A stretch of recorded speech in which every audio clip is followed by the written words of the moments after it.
What's happening, sports fans? We welcome you to the playoffs. Oh my gosh, the baseball playoffs are what we specifically pack into this room every year, counting down the days until Christian Pedersen, David Ring, Bodie De Silva, on behalf of Scorebook Live, they are all joining me today. Tommy Morris and Noah Lexina have rotated out. The intern is all calm, so let's talk about some baseball, guys. I do want to also throw out that if you are looking for any basketball coverage, you can find more at Scorebook Live CA. Bodie's written some stuff there. Also, go check out the stuff that we're going to do later today with Haseen Williams. I don't know why I say later today. It's non-linear. People watch this whenever they choose to watch this. But we did stuff with Full-Time Hoops and Haseen Williams breaking down all of the guys and girls championship games now that all of those are set. This podcast will be dedicated to baseball. Just starting D5 up through open. We've got crazy, wild results. We've got some of our long-term opinions vindicated. Other people have completely disappeared after amazing seasons. Starting in Division 5, we saw Cavalry Christian, Escondido Charter face off with Cavalry Christian and Escondido Charter ending in 10-5. Escondido Charter, I apologize for the filibustering there for a second. We are working off of a lot of scores and brackets being very confusing with double elimination. On to the other side of that bracket, I want to give a shout out to Orange Glen for topping the Rock Academy 1-0.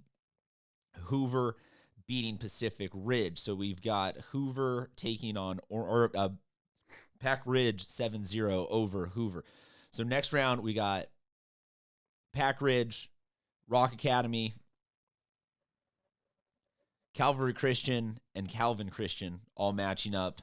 This is where things become kind of hard for us to necessarily be like, oh, let's have bracket talk, because stuff doesn't stay relevant for super duper long. Given that we are now into this double elimination. While I filibuster over to D4, do we like the double elimination format? Yes for baseball, no for everything else. Do we know for liking any of this? I mean, the play-in game for some guys is good, and then the double elimination definitely gives you more baseball to finish the season. It's tough when you play such a fantastic year to just be one and out, so for all the top teams to be able to kind of get a chance, if they lose a game, to come back and make it through the next bracket. And some of the other teams who have had, good years, they get the chance to play in. And, we saw a lot of teams that actually ended their season really early. The Cathedral Catholic season's done already. I mean, I think that was not something that we all saw was going to, or thought that was going to happen this year. And, but congrats to everyone that kind of made it this far, and all the seniors and the Cathedral Catholic squad that moving on to play baseball at the next level. Bodie, your thoughts on the double elimination format? Yeah, I'm definitely for it. It obviously is gonna help the higher seeded team, the team that came into the year, have a better regular season, because you have games where maybe like yesterday, Eastlake throws their ace, they get a win as the 8th seed, but San Marcos isn't necessarily done. They'll have to work their way back. They can't lose another game over these next 3. They're gonna have to play 3 games in 4 days, but they certainly can do it. It rewards those teams to be like, hey, we may have lost a 2-1 game. We're not done yet. Moving on to Division 4, West Hills, Holtville, Mission Vista, Mar Vista, all getting wins in the most recent round of action yesterday. Moving on is always a good thing when you are the higher seed. I say that kind of sarcastically, but kind of seriously, in that I feel like the first couple of rounds of baseball playoffs, you can get some of the higher seed teams that just get snuck up on, and they play that trap game mentality, like you mentioned with Cathedral Catholic going down, San Marcos losing yesterday. So mostly chalk, but that Holtville win, we got a 5 seed loose in the into the next round. Guys, anything you saw out of Division 4 that you want to highlight before we move on? Interesting loss for San Diego High, going out to Holtville. I definitely thought they had a chance to win that game, but unfortunately for them, season over. Holtville moves on, like you said. San Diego had a pretty good loaded team. They had Reagan Rivera, some guys that are going to play at the next level for sure. So, interesting to see what's going to happen at this next level for sure. Mission Bay, Holtville. That's the game of the bracket right there. Those two teams are going to be fun to watch. Bodie De Silva. Yeah, Holtville is one that's been a little bit of a surprise, winning those first two, taking down San Diego and Mission Bay teams that are going to play in solid leagues. And we didn't know so much about the desert teams this year, with them really only playing each other. The other team in this bracket, West Hills, I think during the year they played in such a tough. They really got beat up. They only got 2 wins out of that league, but getting to play Grossmont and Granite Hills and Steel Canyon, I really think will help them as they go on, and they're going to take on Holtville tomorrow. And then on the other side, Mission Vista, that's a team get to see late in the year. That actually ended up being my championship prediction in this bracket. So I like Mission Vista over West Hills, and so far it's one of the rare ones that's made me look pretty good. What happened in the Quincy Scott watch? So they won their first game over Otay Ranch. He did not get a hit. So the 33 game hitting streak came to an end, and he was hitless yesterday as well. They do have one more in an elimination 33 game. games. Congrats, my guy. That's impressive. Yeah, what a run it was. So. What a run. Bodie, I'm glad that your pick to win the bracket is going to take on my pick to win the bracket for Division 4, because I like Mar Vista out of that. Yeah, no, nice little showdown or throwdown, whatever it's going to be. On to Division 3. Let's see. We got Christian blanking Mount Carmel 1-0. Southwest El Centro, Modern Day Catholic. Let me filibuster for a second. Southwest El Centro becomes another desert team. Moving on, so Christian's going to play. Southwest won that 5-4. Yeah, the Southwest and Christian are going to play. Olympian and La Jolla are going to play in the winners side of that bracket. I'm assuming that we are expecting this to be all chalk until La Jolla Christian for the finals, or what are we saying? Well, I think it's cool. These teams never play each other, right? So, I mean, getting a chance to play a team they never play, and then moving on. Do you want that in the playoffs, or do you want to face a team that you've played a bunch and you know how good or bad, like you know exactly where you stand against them? I remember being in high school ball. I mean, having no scouting reports, just going into the game, and like whoever's on the mound, you got to figure it out. I mean, I think that's high school baseball at its finest, man. Once you get to the next level, you get a lot of info thrown at you, and high school baseball, hey, whoever's ready to go that day throws. Just that raw reactionary baseball. Totally. You just got to put your best against their best and figure That's out one of the things who that comes up with a big hit first. I love about high school baseball. One of the many things that you love about high school baseball. Legitimately, I do think that high school baseball is more entertaining than college baseball in the broad spectrum of more stuff can happen. Right. Like college baseball, you start to get like Vandy's dominant when they have one or two dudes. This team, like it starts to get a little bit disproportionate because some guys definitely could have gone in the high school rounds of the draft, but wind up going to college for a couple years. These last couple weekends of games have been so fun to watch. And then it gets good when you get back into the regionals and stuff like that. But I'm saying on aggregate, I feel like high school baseball just a tad bit more entertaining in the raw ish here. Bodie, what do you like out of these four teams, or are we all chalk until we get to La Jolla versus Christian? So Christian's definitely the team that I look at. They've now won 14 in a row, and it's not just a lot of high-scoring games they had in league play. You see yesterday they take on a Mount Carmel team that played in a bigger league and were able to shut them out. But before this bracket started, my sleeper pick and the team that I predicted to get to the championship, San Diego, they're now going to have to do it the hard way. They're down in the losers bracket, and they'll play Montgomery and have to work their way back. I'm not feeling as great as I once did, but San Diego is a team I think they provide a different challenge because of them wanting to play the small ball way. They get a guy or two on base, they're going to bunt. Saw them do it against Mission Vista last week and give them a lot of troubles where teams may not be ready for consecutive bunts in a row, and how their fielders are going to deal with it. But they lost to La Jolla. I'd like to put that on the poll. Are you ever ready for multiple bunts in a row? At SD Prep Insider on Twitter and Instagram is where you can find all of our polls. How many was it? Just 2 in a row? No, they did. It was 3 out of 4. That's what it was. I mean, small ball, and they all reached safe. That's like micro ball. That's like petty ball. That's what I tell my guys going into high school. It's like you gotta learn. High school coaches are gonna play small ball. I mean, the BB Corps bats don't allow everyone to hit bombs. So, but 4 bunts or 3 bunts in a row. It's nice. I like it. At least was there a safety squeeze in there? At least. No, I think the one in between was maybe a sack fly, and then they got back at it See, again. those are my favorite. I love the safety squeeze. You've seen the Padres do it a Yeah. few times. Those are my favorite. On to Division 2. We got, let's see, what do we got here? As I appreciate the difficulties of finding all these scores, Saints is moving on. Bodie, do you have a Steel Canyon score? Yeah, Steel Canyon beat Vista 5-2. So there, I see it there. So Saints was going to play Steel Canyon. And then on the other side of the bracket, Carlsbad, I believe, is moving on after beating San Pasquale 2-0, and Country Day beats Mission Hills 4-0. So we got Carlsbad versus Country Day and Steel Canyon versus Saints. I mean, Saints is numero uno until they're not. That's in my a great opinion. matchup, like, though. Yeah, that's a great game. You know what I thought was interesting? Both of these are honestly great games, and Carlsbad has come on really hot late in the season to make a top 10 push. So totally.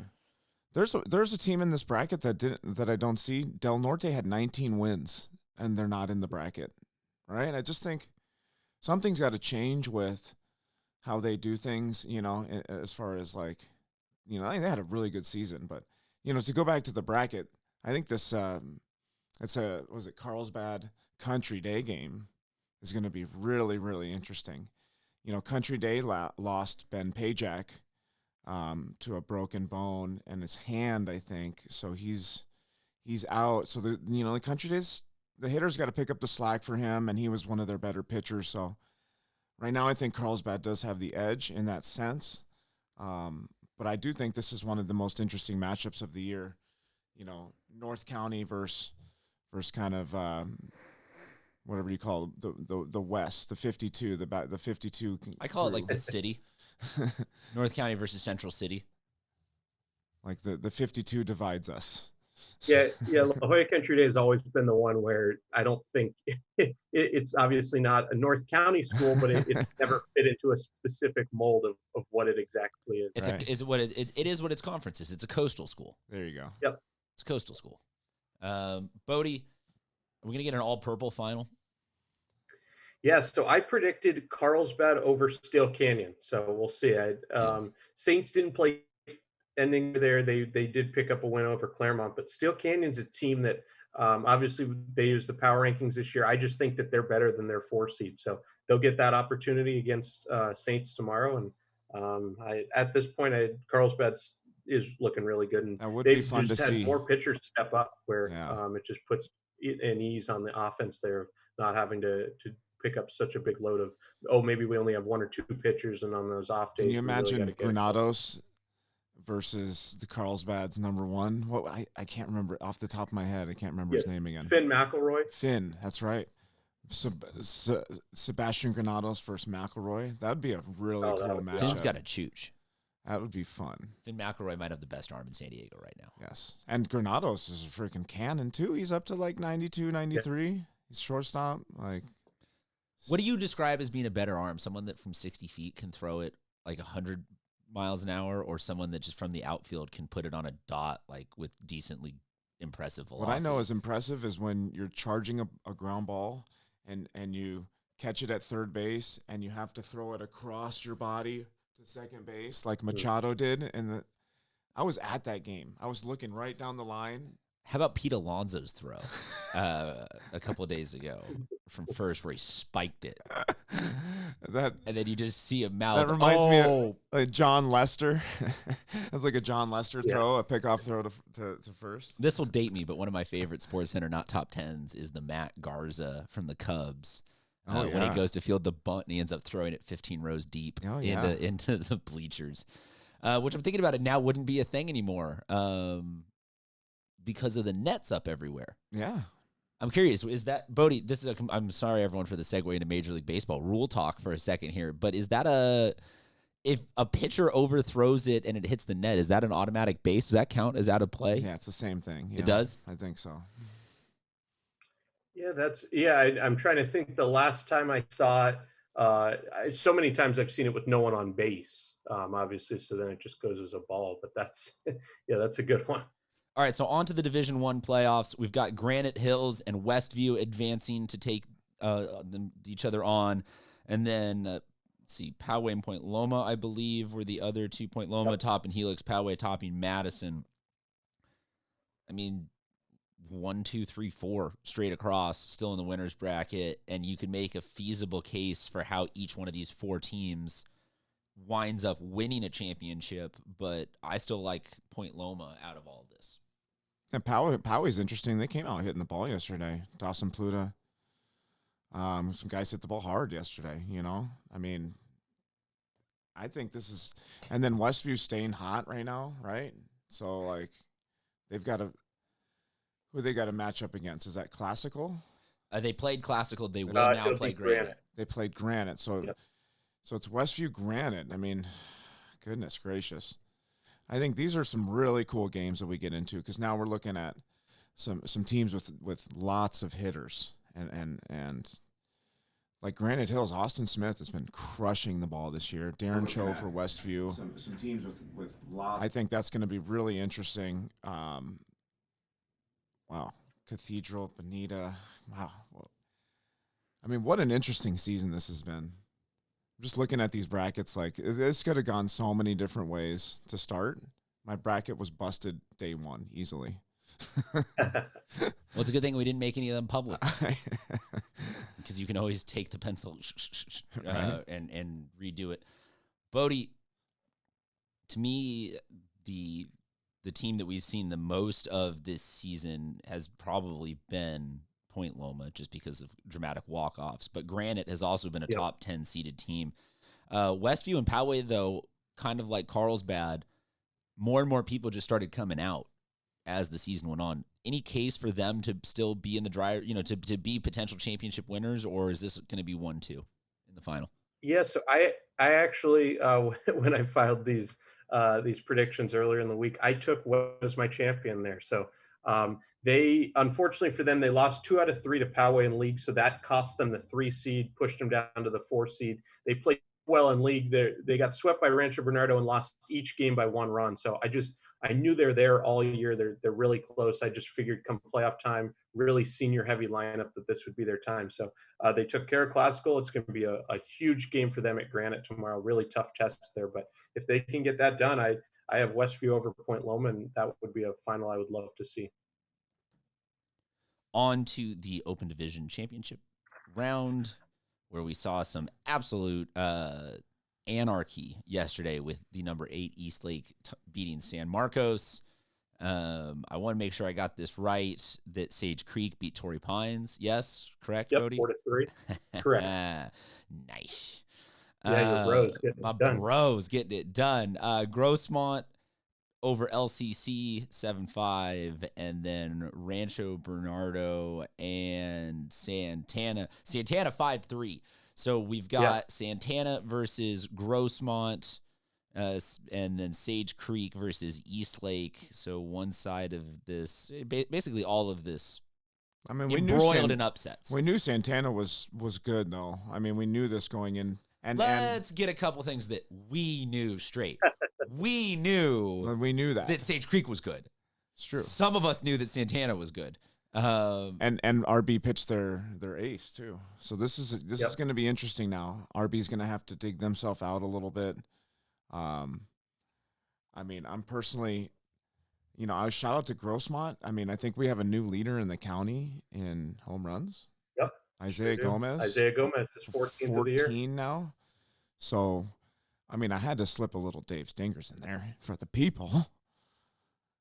Let's get a little sound on that. I love it. For the people. Now, scroll up a little bit so we can see what we got going on here.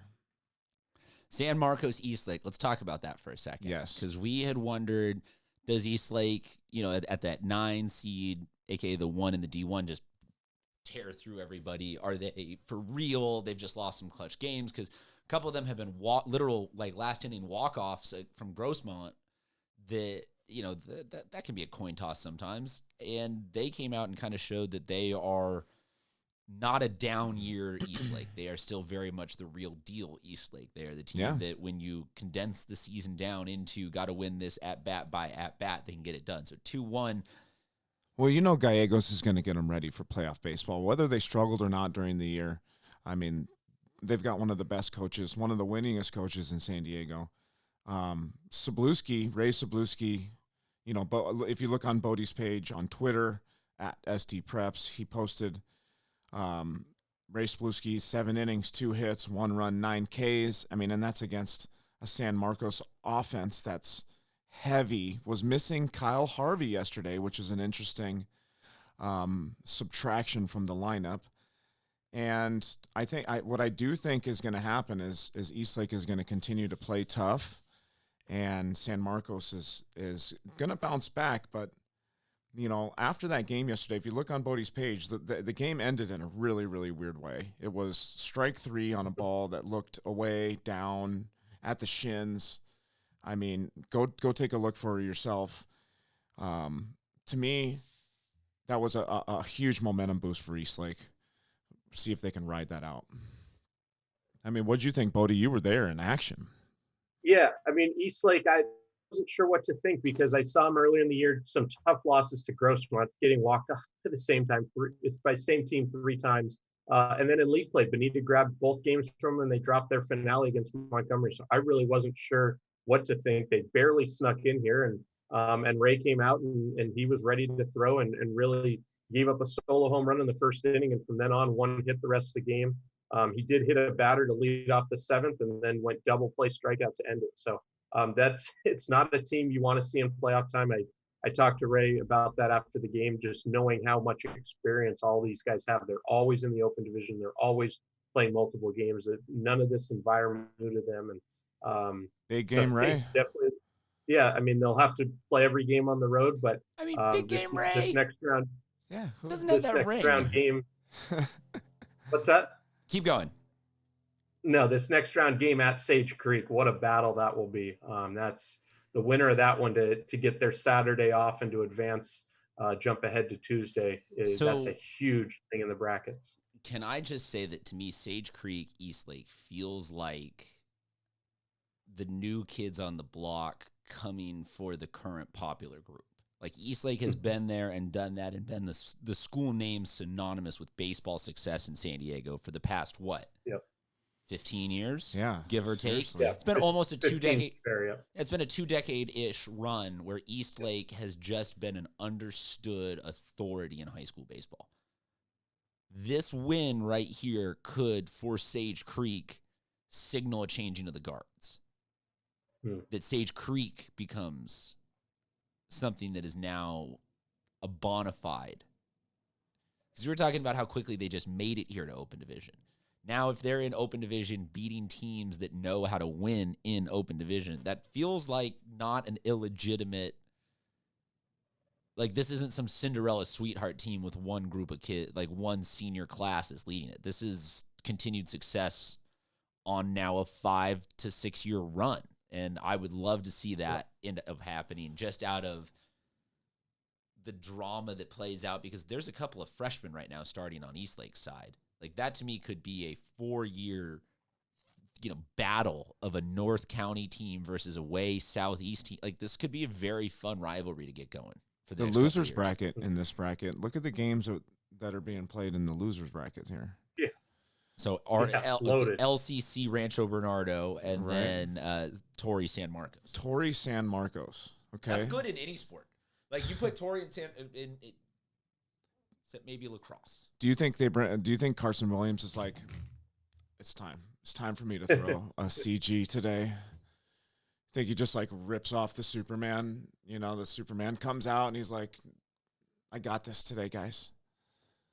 Or are we looking at a lot of youngsters who they've called up from JV, since injuries to some of the pitchers have happened on Torrey Pines? What do we see, guys? I don't know. I mean, I think one thing that's important to mention on San Marcos, they took a big gamble yesterday. They did not throw their ace, Zach Creighton. They saved. They did have him warming up later in the game. I think had the game gone extras or maybe a save situation, they would have used him. But they do have him available because that game got pushed up. It'll be played today. So one of those teams will be the first open division team eliminated, and that's going to be a battle. You got big time hitters on both sides, and I think you'll see a lot of different pitchers being used. But if I could hit on Santana quick, that was my sleeper pick. I know obviously they got that game done against Rancho Bernardo, but coming in 14 games in a row, excuse me, 9-0 in league. I didn't know what to think because their league opponents scored 97-8. I didn't know, is the league that bad this year? Are they just dominating everyone? But I mean, to go into Rancho Bernardo and win a first round playoff game, that's a huge deal every year. So this Santana team, I think's for real, and um, they'll travel to Grossmont, who I know they played earlier this year, but if they can win two of those, that's got to be a team that's right there in the championship contention. Yeah, you got to think some of these games are going to take the life out of some of these teams, right? And Yeah. you know, it's going to be a battle towards the end of the bracket. You know, you got to play 3 games in a row, three days out of 4, whatever. This is to me why this is one of the coolest parts of high school baseball, is that, you know, this really shows, it's kind of like Major League Baseball. It shows your depth. It shows who really is the best team. When you have to play this many games in a row, or it shows who has the best performers, right? And the guys that perform on the best stage. We're going to have one of these teams that's flying high at this point, got a first round victory. They're going to play Friday. They're going to lose. Next thing they know, they got to come back at 11 in the morning on Saturday, and they're fighting for their playoff lives. So as much as they may be enjoying it right now, being 1-0, things can change very quickly. I want to get you guys out of here, but I want to close out on one last note. Before that, though, Bodie, Dave, anything else to get to today that we did not get around to? No, I'm good. We really covered those. Just so much great action this final week coming up. At Scorebook Live CA for Bodie De Silva, you can follow him on his personal stuff at SD Preps. Also, they have a ton of stuff coming out all the time: brackets, scores, articles, updates, photos, videos. Bodie literally walks around with 2 cameras. He is that dedicated to the craft now. I want to close out on this, though. What a huge win for the East County this week. Having Christian, Granite, Santana, like, there's representation in it's not just, like this one playoff bracket for the East County loaded up and is getting it done, but in separate brackets. I mean, we knew the North County was going to always look good because they're loaded in certain divisions that by default some amount of North County teams will advance. South Bay, not their best year. I don't want to necessarily drag this back into the conversation of like the starting times of the seasons, but back when athletics were up and running or getting up and running, you know, there was some different paces at which everybody got to around to starting stuff, and different focuses were put on sports. And all in all, to finish off the school sports year with the East County having this kind of an outing, I just wanted to point that out. That's big dub for those guys. So look, we're gonna try our best to be at a lot of these games, but we're gonna plan on probably needing to do a show. Well, we should be good by next Wednesday or Thursday to do finals. Yes. Yep. Looks like it across all the brackets. All right. So then we'll be back for the next time you'll see us guys all together. Will be a finals edition. Stoked. You have all the tape that you can mark up as to where Bodie said that he has his different champs picked. And we'll see how many of them actually end up making it there. We will talk to you guys next week. Thanks for tuning in.